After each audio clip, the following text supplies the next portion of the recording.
It's the Smart Driving Cars podcast. This edition is sponsored by the Smart ETFs, Smart Transportation and Technology ETF, symbol MOTO. For more information, head to motoetf.com. I'm Fred Fishkin, along with the Faculty Chair of Autonomous Vehicle Engineering at Princeton University. Hi again, Alain. Hey, good morning, Fred. I hope you're staying healthy, you and the family.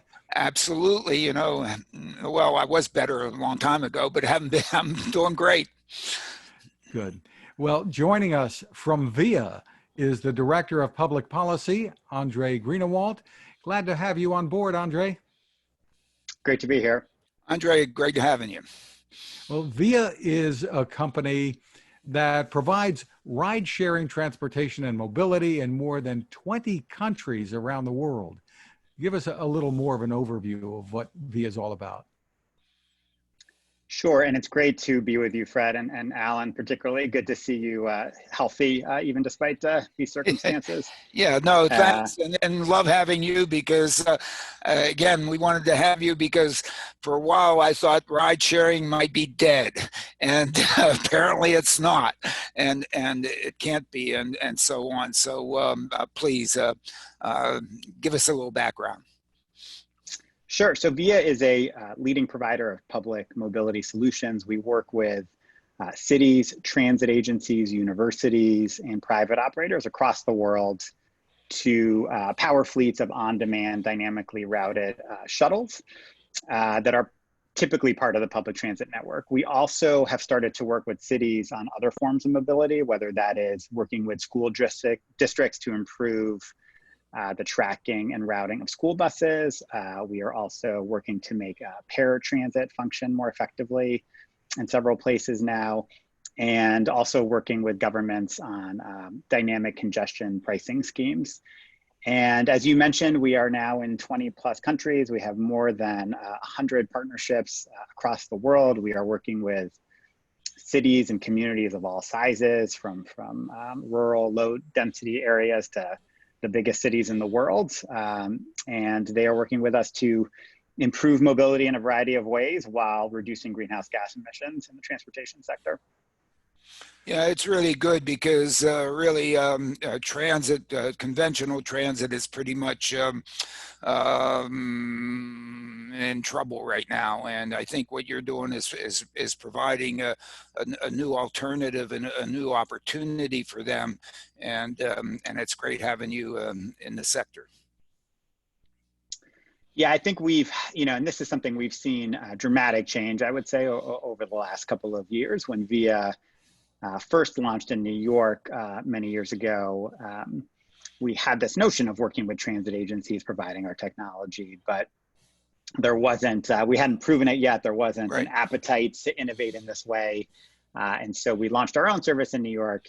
We've done, between our partnerships and our other services, we've done over 75 million rides now, and shown and demonstrated how this can work. And so cities are bringing us in for a variety of use cases now, which is exciting. And we're just seeing massive growth in the partnerships business over the last 18 months. But whether it's first last mile connections to transit stations, or bringing us in to serve an area that is poorly covered by public transit at the moment, or bringing us in to serve particular populations.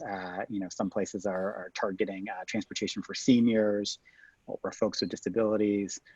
It's just been really exciting to see the variety of ways that we can apply our technology, which is dynamic and also highly adaptive. And so it allows us to partner in this multitude of ways with cities, transit agencies, and other operators.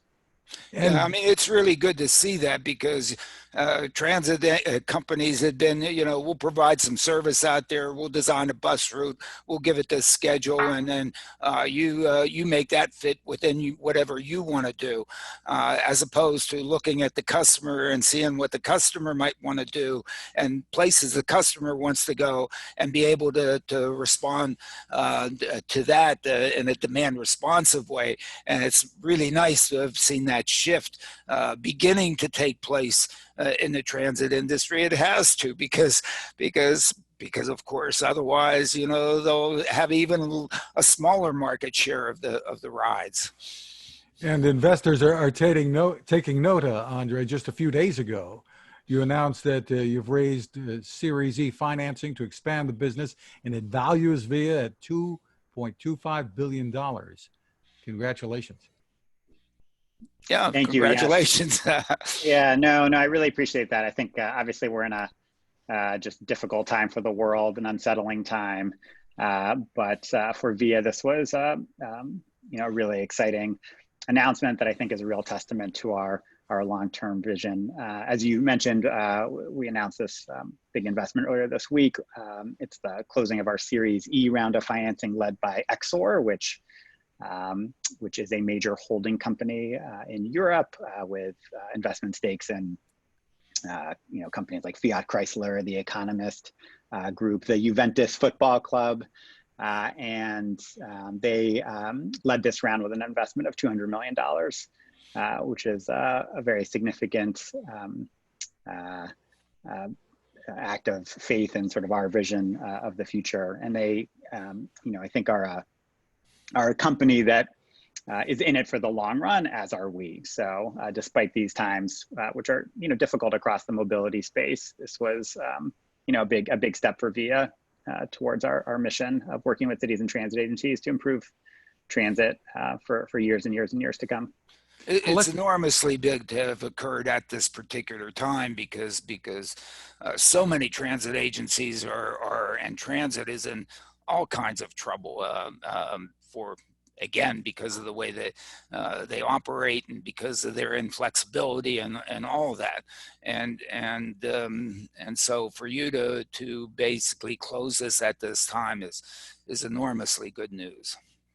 Well, tell us, Andre, about the impact of COVID-19 from your perspective, the impact on cities, transportation, and your operations. Sure.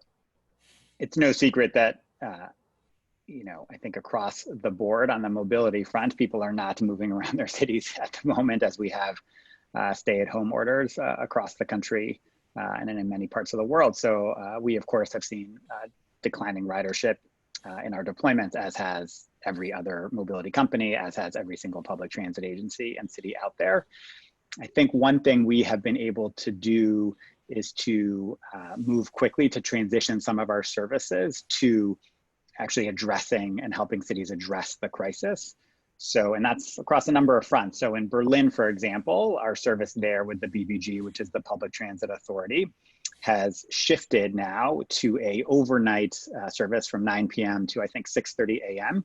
We are providing free rides for healthcare workers. So during those overnight hours when public transit is not as robust, we're able to get these workers who are at the front lines here to hospitals, to other healthcare facilities.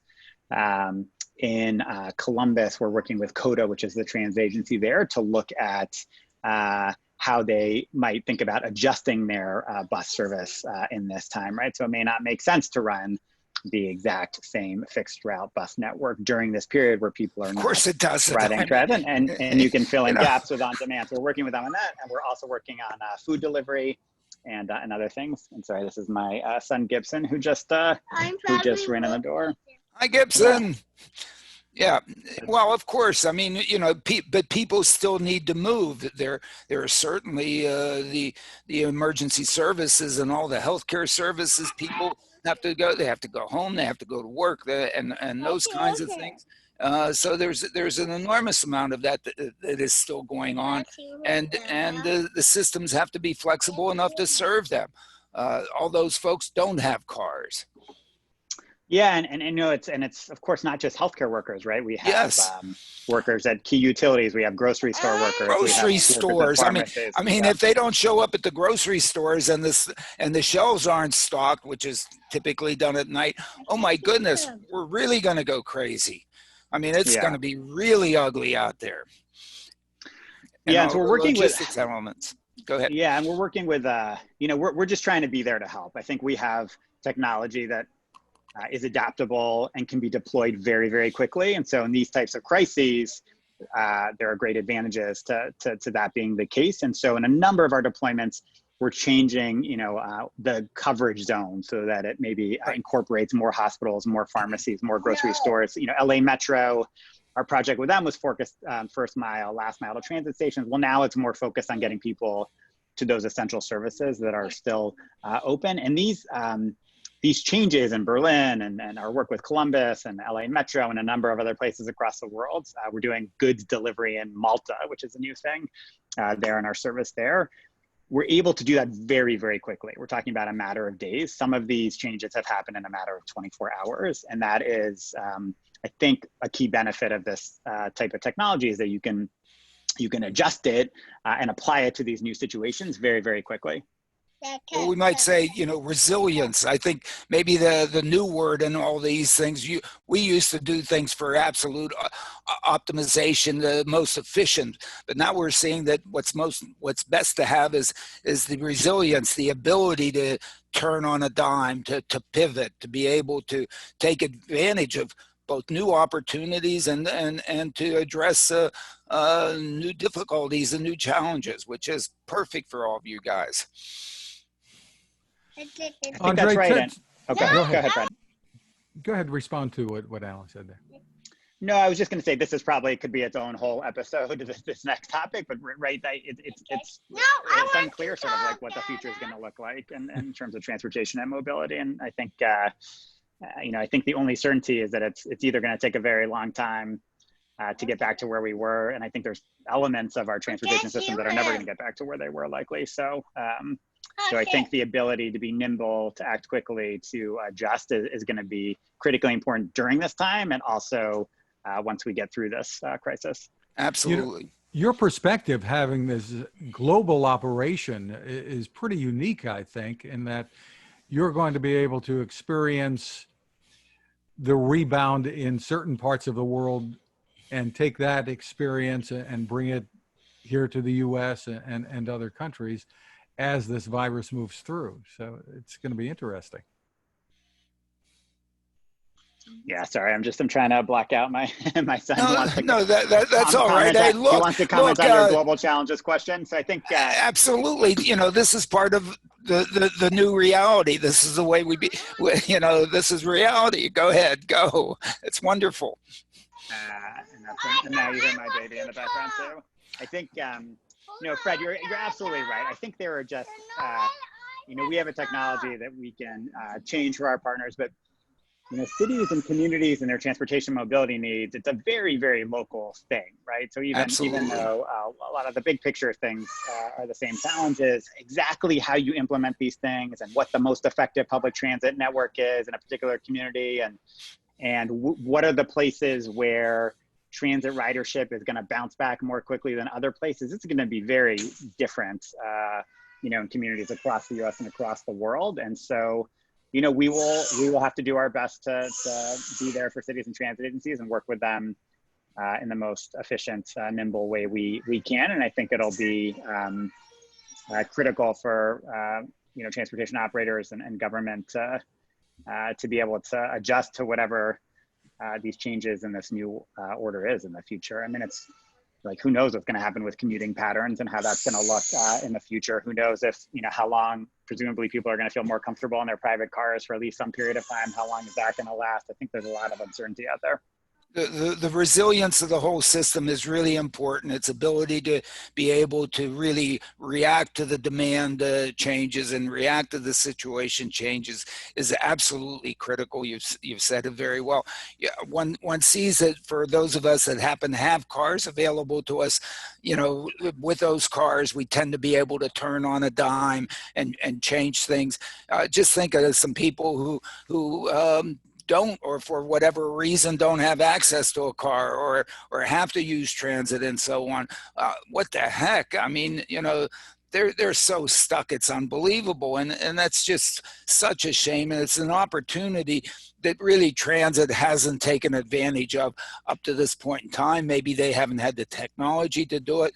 And of course, one of the things that we continue to promote at one point, maybe we're going to be able to have these things be driverless, so that in fact we can then look at delivering all this mobility and this flexibility much more affordably, because not many of us can afford a chauffeur, and so therefore if we can do it without that particular labor cost associated with it, then it's all that much more an opportunity to provide mobility as a service out there for people to improve their quality of life throughout the spectrum of the economy. Andrei, what are your thoughts about driverless and the role it will play in VIA in the years to come?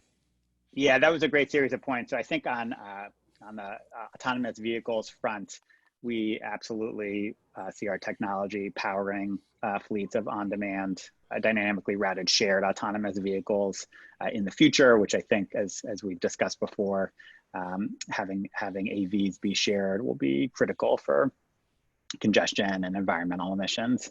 And affordability. Affordability and economic mobility. Exactly. So you don't have to be crawling to somebody saying, give me money, give me money, give me money. My goodness, the government, hey, after it passes out this amount of money, guess what? The graduating seniors are going to be paying for this for the next 20, 30 years. They aren't going to have any money to put into these things. So whatever, I don't know. Yeah, no, it's absolutely true. And we've done some work already on this front. We did a pilot in Irvine, California with Hyundai and Pony AI. We have pilots in Australia with Easy Mile and a local bus operator there. So we're working with other companies in partnership on that. And just to your broader point, Alan, I think we'll see sort of what the impacts of this crisis are in the medium and long term, but we have massive economic and social mobility challenges in our country that are not currently addressed by our transportation system. We have the existential crisis of greenhouse gas emissions. These things are not going away, and we need solutions for them, to your point. And it's all works, the people who suffer the most as a result of these dynamics, as a result of the insufficiency of our public transit networks, which operate fantastically in some places, but are just not nearly robust enough across the country. It's folks who are low income. It's seniors. It's people with disabilities are the ones who are impacted the most. So, and as to your point, not everyone has the option of just hopping into their car when they feel like it, when this crisis is over. Transportation, I think, is now the second highest household expense in the country after housing itself. These are problems that are not going away after this. I think, I should note, I think one encouraging sign, which we haven't talked about, is just that to see in the $2 trillion stimulus bill that the government passed, that there was a massive influx of $25 billion for transit agencies, which hopefully will help them weather this storm and potentially also help them invest in some ways to innovate and operate kind of more effectively through this crisis and then going forward after that. But that's that was the single, as far as I understand it, the single largest investment in public transit in a moment in U.S. history. So I think was quite a good moment amidst all of this uncertainty and time that's scary. Yeah, well, let's hope that much of it is pointed towards you and pointed towards the systems that are really out there that are going to be resilient and demand responsive. Certainly, yes, there are niche markets. If you're commuting to New York from Jersey or Connecticut or Westchester, sure, of course, get on the train. But in most other communities in the nation, those trains are that's not what you want to do, and it's more in terms of what VIA offers and what VIA is really all about that really is important. Yeah, it's funny you mentioned we just before this all hit, we had actually launched a service with the mayor of Jersey City, because even though a lot of people we know New York, there's an issue of how do you get to the train stations, and there was it was incredible. It was actually, I think, after it launched, our fastest growing partnership service in our history. It was incredibly popular, or has been incredibly popular, and some of the feedback we got was really compelling. There was a woman who wrote in, a young couple who said that they could access public transit, but required a very long walk and was very inconvenient. Would make their commutes be extremely long, or they were choosing between that and paying, for a ride-hail vehicle, but that was quickly adding up. They were separately trying to, while they did all that, save money so they could buy a car, because they thought buying a car would be the cheapest way to handle this commuting problem. And then our service launched, and as they described it, it changed their lives, and they stopped thinking about buying a car because they wouldn't need a car anymore, because they finally had a solution that worked for them. Yeah, and I think the important thing about the Jersey City example is that the issue now is how to make it sustainable. What it's required is an initial infusion of funds, and the issue is how do you make it sustainable, which is, I guess, where I end up pushing the driverless piece. If it, in some places you have enough people on there, there's enough revenue to be able to pay for a driver, but in the other places it gets pretty challenging. And so really what one needs to be able to do is to get to a point where all this is affordable, to provide this kind of value to everyone. And given the way, people may end up dispersing themselves a little bit post this crisis, it's even more important to have that kind of mobility opportunities and options available, because that's what people are going to need to have high quality lives. Hey, Andrei, we really want to thank you and Gibson for taking the time to join us today. And we want to steer people to your website, which is ridewithvia.com. And you've got a great presentation on there too. Yeah, please head to our website. We have a webinar that one of my colleagues did last week on how transit agencies and cities can respond during this emergency. And it also goes through some of the work that we have started to do with places like Berlin and Columbus that we mentioned earlier. So I encourage people to check that out. And Jersey City, you got to mention Jersey every once in a while, right? We still exist barely.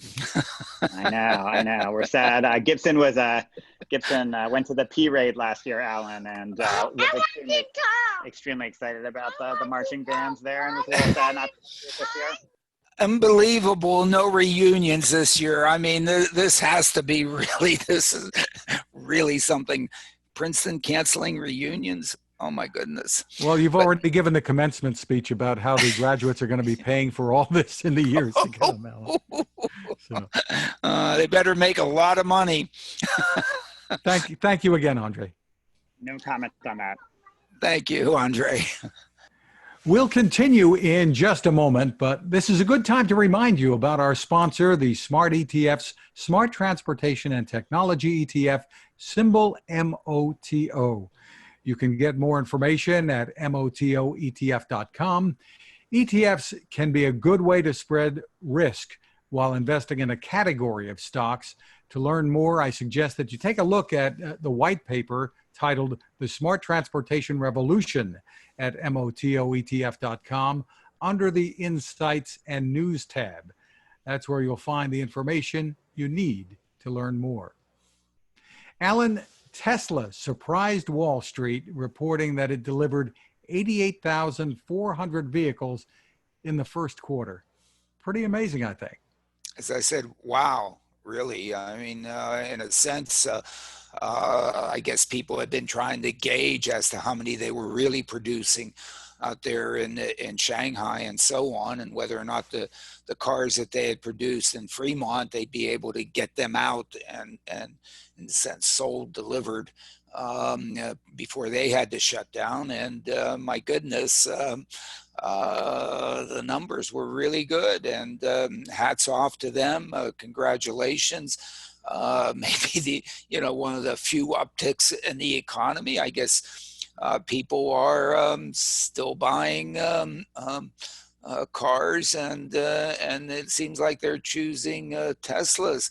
I guess since we're so limited in where we can go these days, the range anxiety associated with a Tesla has disappeared. We're not allowed to go to grandma's house 350 miles away or something like that. And who knows, pretty soon they may close the borders. I mean, did Rhode Island close them to any New York state license plate or whatever? Oh, yikes. They rescinded that, but yeah. Oh, they rescinded that. Okay. I mean, really? I mean, who would have ever thought?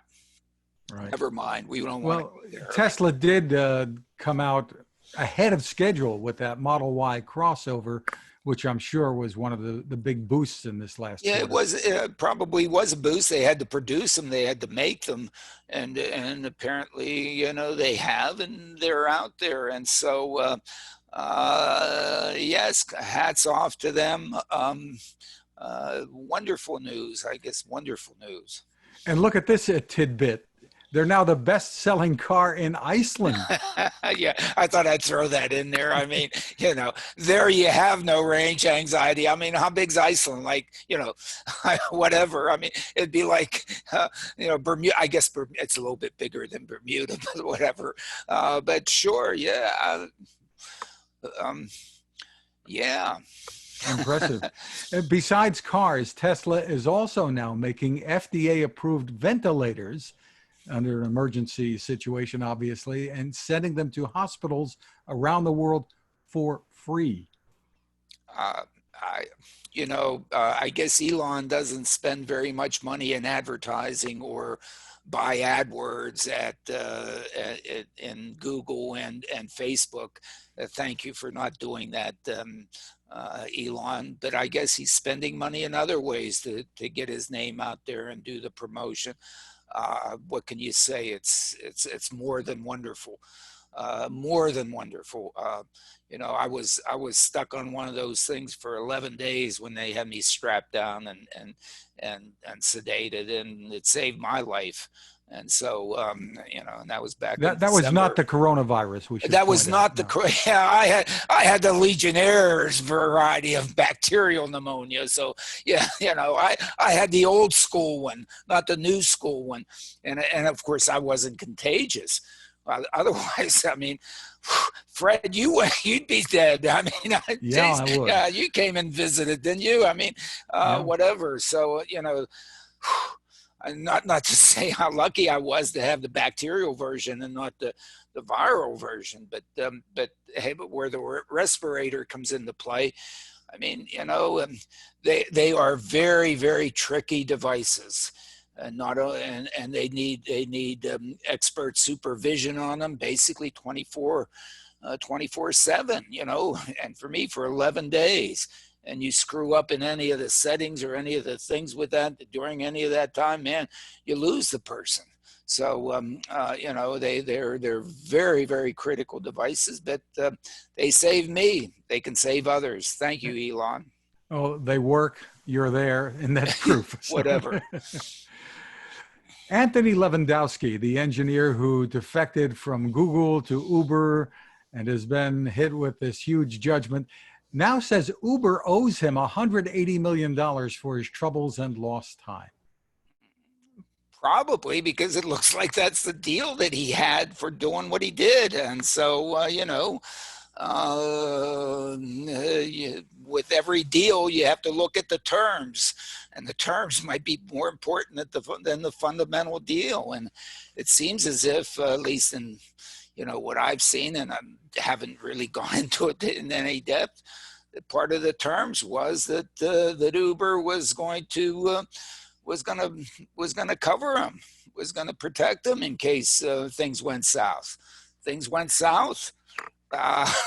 Seems as if, but you know, I guess it has to go through the courts and whatever and so on. They'll battle it out, but yeah, terms are important in any deal. And so here, you know, those looks like they might have been the terms. Wow, quite an expense report. Yeah, well, sure, but I guess when you're trying to recruit somebody of the stature, of Lewandowski's stature, and knowledge and enthusiasm and capabilities, and we'll not talk about the other things, but those things, yeah, there are terms involved. UC Davis has a report that says the COVID-19 crisis, with so many people staying at home, has cut traffic accidents, especially those resulting in injuries or deaths, in half. And that's likely the case elsewhere too. And I suppose this is just common sense, right? I think it's common sense. I don't go out much. I go to outpatient rehab and so on, and there's nobody out there. And of course, so if there's any silver lining in any of this stuff, which isn't much of a silver lining, is that deaths on highways this year will go down, and it will be because of this.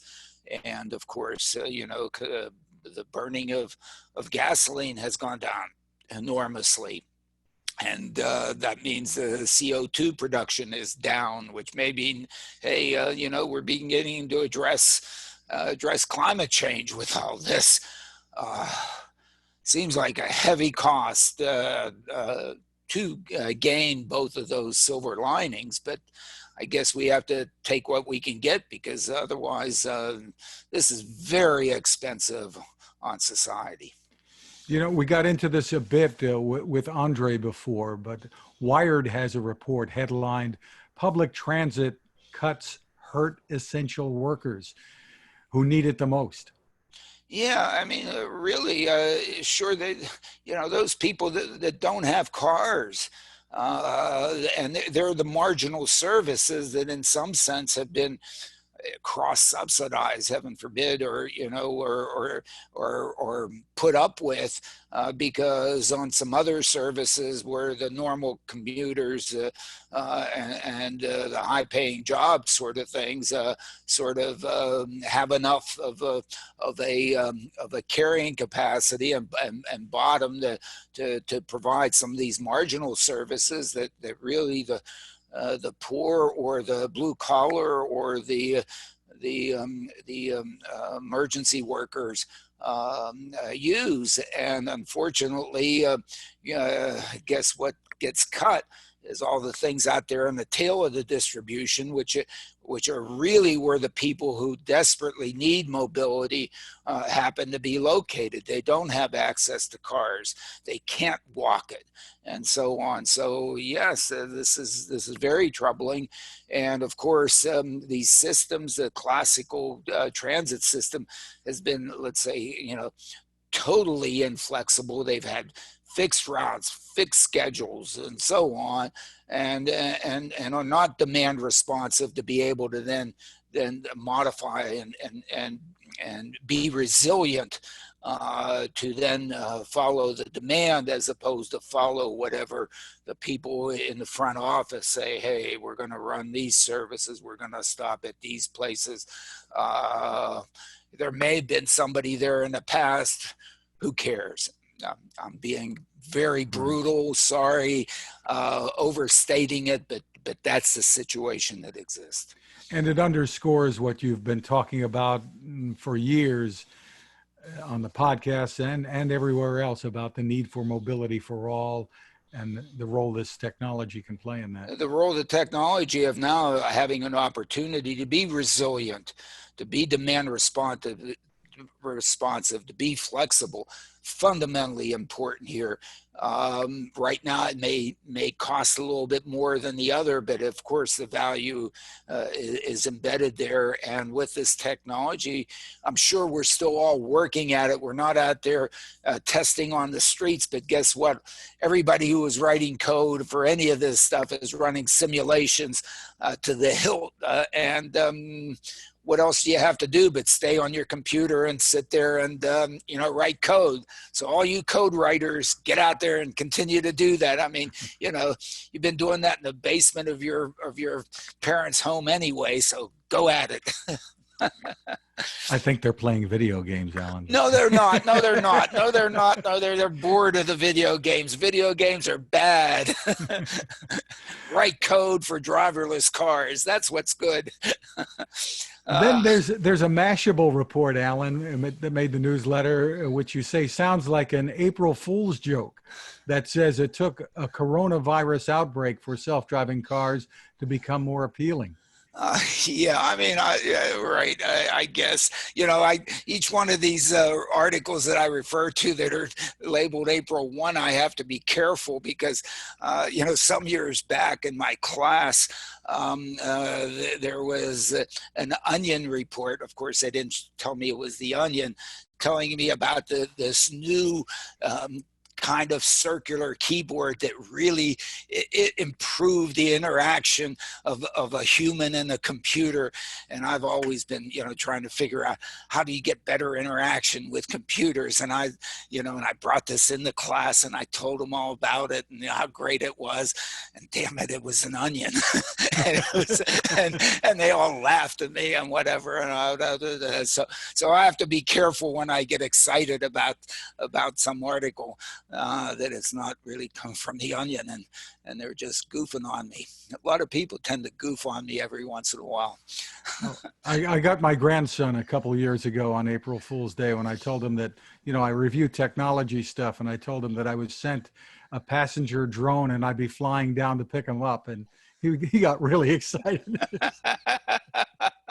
Yeah, they get me all the time. They set me up and I just fall for it. I mean, I'm just a sucker for those things. Well, finally, Underwriters Laboratories has published a standard for safety for the evaluation of autonomous products. And gosh, you looked at this and you thought, oh no, not again, kind of thing? Well, especially when one deals with these automated technology, they're never going to be perfect. Never. Perfection doesn't exist. Probability 1, probability 0, they'll get close.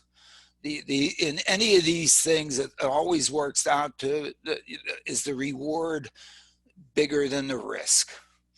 And how much bigger does the reward have to be for you to take life's a risk. We take risks all the time. And in fact, that's in some sense what makes life worth living, I guess. Be really boring to know, hey, there's no problem here. It's going to be easy. I mean, easy stuff ends up being boring. The challenging stuff, the stuff when, you don't know the outcome, when you don't know whether or not it's whatever, and you may have to put up with some stuff. Okay. Of course, then the question is, when does a risk and reward deal, appropriately? And sure, analytics and numbers are really valuable in doing that, but it can't just be analytics and numbers, because it isn't, because it's humans making the decisions associated between the risks and the rewards. And so in some sense, some of it comes from the gut as well as from the mind and the numbers. And especially as we look at what we're going through right now with respect to the numbers, I don't know. I mean, my view, the numbers are just terrible, terrible, because not only they have noise in them, okay, which is nice, a Gaussian distribution maybe, they're biased. And we don't even know which way they're biased. They could be biased this way, that way, or who knows what ways.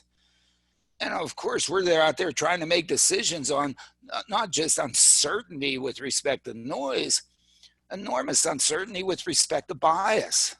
And the bias may be, somebody explicitly throwing the bias in there, or implicitly, or, or stupidly, if that's a word. And just enormously difficult. So, yeah, it's nice that UL has a thing out there. Somebody wants to protect their butts because they're, they do the UL thing. Great, wonderful. But in the end, life's a risk. Sorry. I mean, at least that's my view. It'd be nice if it was nice deterministic and just go by the numbers. Huh? I mean, then it's trivial. That's why all this AI, there's no AI, cut it out. even stop using the name. I mean, it's just stupid. Well, no surprise to our listeners and now viewers that the Smart Driving Car Summit at Princeton, the 4th annual, is not going to be taking place next month as you'd been planning, but hopefully in the fall. Well,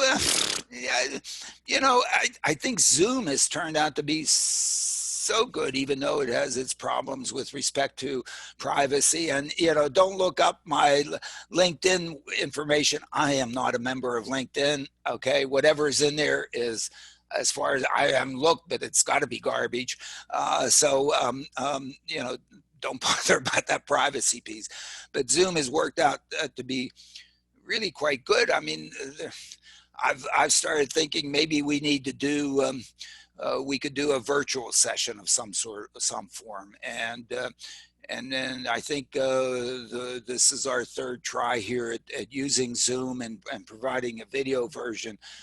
We're going to keep experimenting with this, and whether or not this then explodes to then be a Zoom summit, as a virtual summit of some form, as opposed to a physical one. We will look to do a physical one in October. We have it, sort of penciled in the 3rd week of October, which of course everybody must have penciled in something for the 3rd week of October, since I guess, maybe when we all feel comfortable enough to come close together and hug each other or something like that. But we're looking for that. And again, we need to be resilient. We need to be able to turn on a dime. Things are changing. Unpredictable, as Andrei Greenawalt found out in conferencing with us before, with his son Gibson. Yeah. We want to thank Andrei again for taking the time to Absolutely. join us today. Absolutely, and it was fine. It was great to have Gibson, and I'm surprised that Helen hasn't come in here and whatever. And whatever. It would just. I think we're all. One of the good things about this is maybe we'll all be much more resilient and therefore not so uptight, and that may be another one of the good things that comes out of all this. We keep looking for silver linings on this one, because the other news is just not very pretty. It's just not very pretty. No, it's not. And good advice, Alan. That'll wrap up this edition. Thanks to our sponsor, the Smart ETFs, Smart Transportation and Technology ETF. The ticker symbol for the ETF is MOTO, and more information is available at motoetf.com. You can find us at smartdrivingcar.com, also on Anchor FM, Spotify, TuneIn, Apple, Google, Spreaker, SoundCloud, wherever you get your podcasts. You can ask your smart speaker to play us too. You can find my tech reports at techstination.com. I'm Fred Fishkin along with Alain Kornhauser. Thank you for listening, and please stay safe and well. Yes, and do physical distancing, not social distancing, okay? And we'll see you all soon.